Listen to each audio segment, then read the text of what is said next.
ಇಲ್ಲಿಯವರೆಗೆ ಸಹೋದರನೆಂಬ ಭಾವನೆಯೇ ನನ್ನಲ್ಲಿರಲಿಲ್ಲವಲ್ಲ.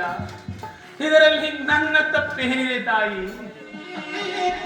ಅಮ್ಮ, ಪಾಂಡವರ ಪ್ರಾಣವೇ ತನ್ನ ಪ್ರಾಣವೆಂದು ಶ್ರೀಕೃಷ್ಣ ಪರಮಾತ್ಮನೇ ಹೇಳಿರುವಾಗ ನಿನ್ನವರ ಪ್ರಾಣಕ್ಕೆ ಭಯವೆಲ್ಲಿ ಹೋಗಿ ಚಿಂತೆಯನ್ನು ಬಿಡುತ್ತಾರೆ, ಚಿಂತೆಯನ್ನು ಬಿಡುತ್ತಾರೆ.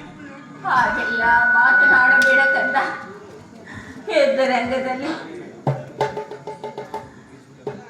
ಪರನ್ಮುಖನಾಗೋ ಕಂದ. ಅಮ್ಮ, ಈ ಕರ್ಣನಂತಹ ನೀಚನಲ್ಲ ತಾಯಿ. ಪೌರುಷವಿರುವವರೆಗೂ ಹೋರಾಡಿ ಆ ನನ್ನ ಸ್ವಾಮಿ ಕೌರವೇಶ್ವರನಿಗಾಗಿಯೇ ಮಡಿಯುವೆ. ಅಮ್ಮ, ಆತನಿಗೆ ನನ್ನಲ್ಲಿರುವ ವಿಶ್ವಾಸವನ್ನು ನೀನೇನು ಬಲ್ಲೆ ತಾಯಿ?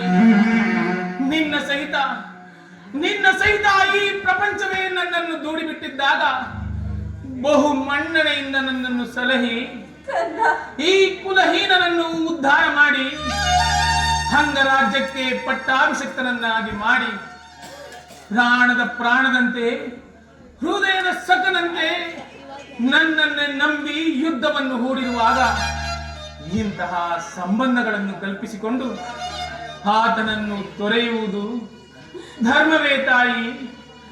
ಈ ರೀತಿ ಮಾಡಿದರೆ ಆ ಪರಮಾತ್ಮನು ಮೆಚ್ಚುವರೆ? ನೀನೇ ಹೇಳುತ್ತಾರೆ.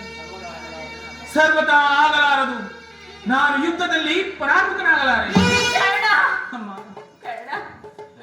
ಯುದ್ಧರಂಗದಲ್ಲಿ ಪಾಂಡವರು ಸಿಕ್ಕಿದರೆ ಅವರನ್ನು ಕೊಲ್ಲಬೇಡ ಮಗು.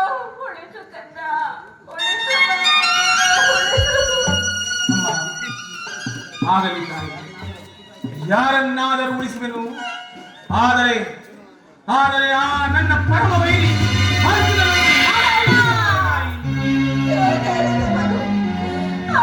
ಮೇಲೆ ಇಷ್ಟೊಂದು ಕೋಪವೇಕೆ? ಅವನು ನಿನ್ನ ಬೆನ್ನಿನ ಬಿದ್ದ ಸೋದರನಲ್ಲವೇ ಕರ್ಣ?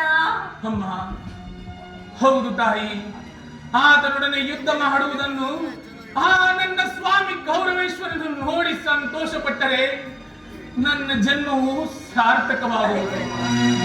ಅಮ್ಮ, ಈ ಜಗತ್ತಿನಲ್ಲಿ ನಮ್ಮಿಬ್ಬರಲ್ಲಿ ಒಬ್ಬರಿಗೆ ಮಾತ್ರ ಆ ಅರ್ಜುನನಿಂದ ನಾನೇ ನನ್ನಿಂದ ಆ ಅರ್ಜುನನೇ ಮೃತಪಟ್ಟರು. ನಿನಗೆ 5 ಮಕ್ಕಳು ಉಳಿದೇ ಉಳಿಯುವರು. ಚಿಂತೆಯನ್ನು ಆಯಸಿದ್ದವರು ಎಲ್ಲಿ ಆದರೂ ಬದುಕಿಕೊಳ್ಳುವರು. ಕಡೆದಾಗಿ ನನ್ನ ಮಾತನ್ನ ನಡೆಸಿಕೊಡುವೆ ಕಂದ. ಅಮ್ಮ ಅದೇನು ಹೇಳು ತಾಯಿ. ಸತ್ಯವಾಗಿ ನಡೆಸಿಕೊಡುವೆ ಕಂದ. ಅಮ್ಮ ಕರ್ಣನು ನಿನ್ನ ಮಾತನ್ನು ನಡೆಸಿಕೊಡದಂತಹ ನೀಚನೆ. ಅದೇನು ಹೇಳು ತಾಯಿ. ಶ್ರೀಕೃಷ್ಣ ಪರಮಾತ್ಮನ ಪಾದ ಸಾಕ್ಷಿಯಾಗಿ ನಡೆಸಿಕೊಡುವೆನು. ಕುಮಾರ